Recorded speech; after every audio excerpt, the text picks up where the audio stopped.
Hello, YouTubers. I've actually watched Batman v Superman, Dawn of Justice, and now I can give my actual review of what I thought about it. And what I thought about it is this. It's alright.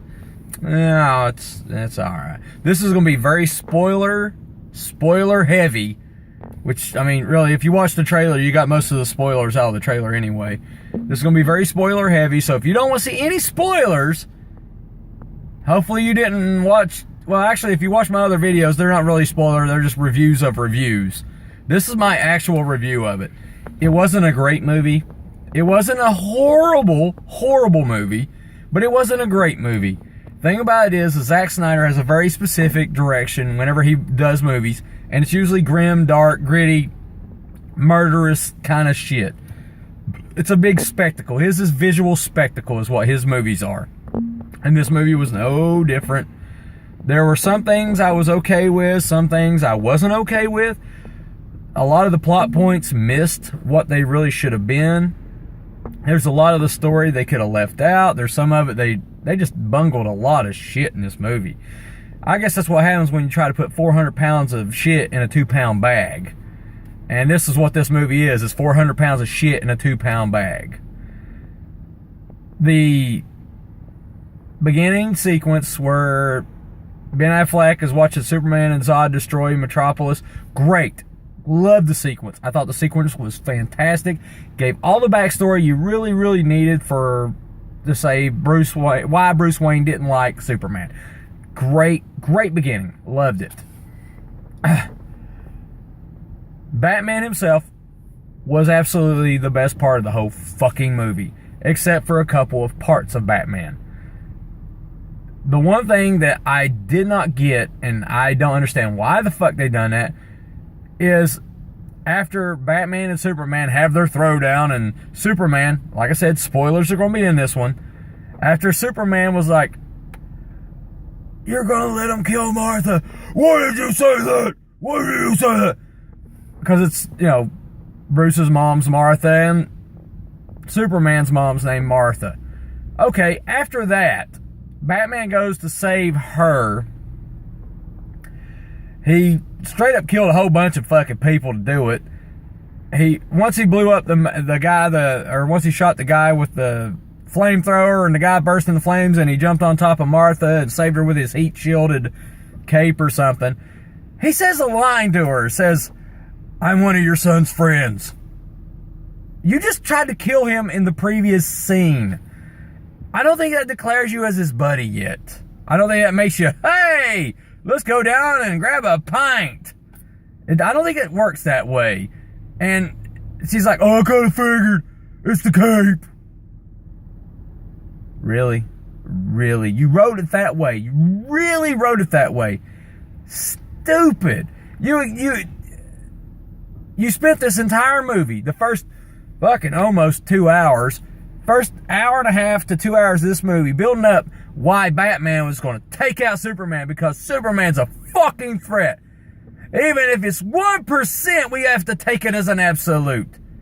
2, okay, I about stabbed you in the chest with a big fucking spear. Now we're buddies.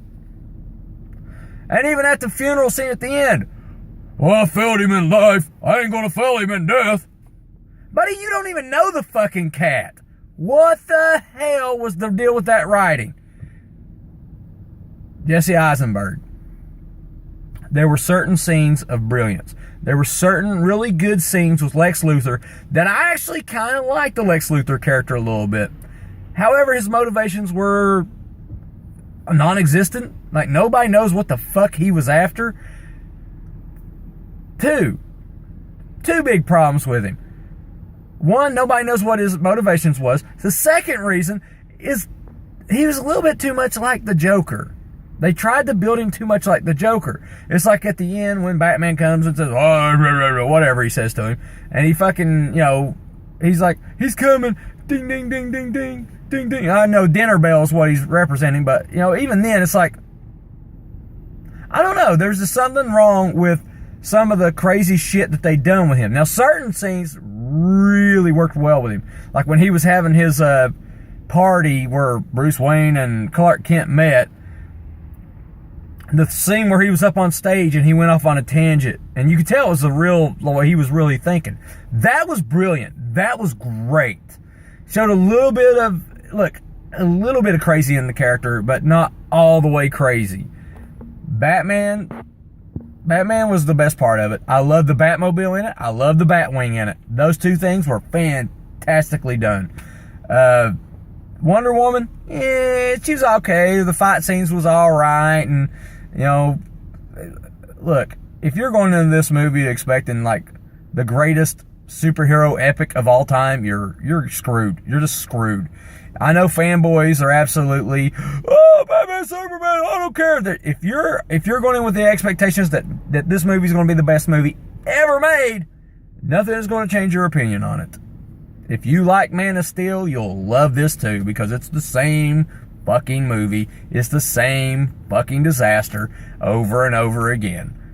If you don't put your rose-colored glasses on and you go in and watch the movie for the plot points and for the story and for how good the movie is, you're going to be disappointed because it's not that great. There are better superhero movies out there. Marvel's knocking it out of the park. DC, not so much. I hope this was just one man's vision that they're going to get away from, and they're going to eventually give it to somebody else and let them build a universe that they can rely on. I'm afraid it's not going to happen. Even though this movie made big money, which it was going to, I knew it was going to. I even said in my previous videos, this movie's going to make gangbusters. Fine, it made big money. However, I think the bigger problem of it is, if this style continues to go forward, what's going to happen is people are going to be soured about the entire experience, and they're not going to want to watch any more DC movies. You've hurt yourselves. Right now, you're rolling in the money, but I think in the long term, you've hurt yourselves. I wish the movie would have been broke up into 3 movies, because it could have been 3 movies. The death of Superman, spoilers again, the death of Superman was handled very poorly in this movie. Doomsday was handled very poorly. Couple good little points about him. I liked it when he started evolving. That was great, because that was a straight ripoff from the comic books. The looks of him wasn't terribly awful bad, but he was a horrible plot device. That should have been a solo movie onto itself without the Batman v Superman. This is actually more Dawn of Justice. In fact, the Justice League shit should not have been added in, because that was 30 minutes of crap we didn't need to see. Build your universe, but build it properly. Don't build it out of, well, we got to catch up to Marvel because Marvel's doing great. Yeah, you're doing great now. This Batman v Superman made you big money, but it's not that great of a movie. I don't care what anybody says. If somebody comes out and tells you it's the best movie ever fucking made, that's because they are biased against them, or they're biased for the movie, and they absolutely love Batman or they love Superman, and there's nothing anybody could say to deter them from how great the movie is going to be for them. I'm telling you, as a fan of Batman and Superman, it's not that great. There's better stories out there. The cartoons are far better than the movie is. So, here's your warning. If you go watch it, eat some popcorn, relax, don't take it too serious. I honestly, if I was you, wait for it to come out on DVD, Redbox, get it then. You'll be better off.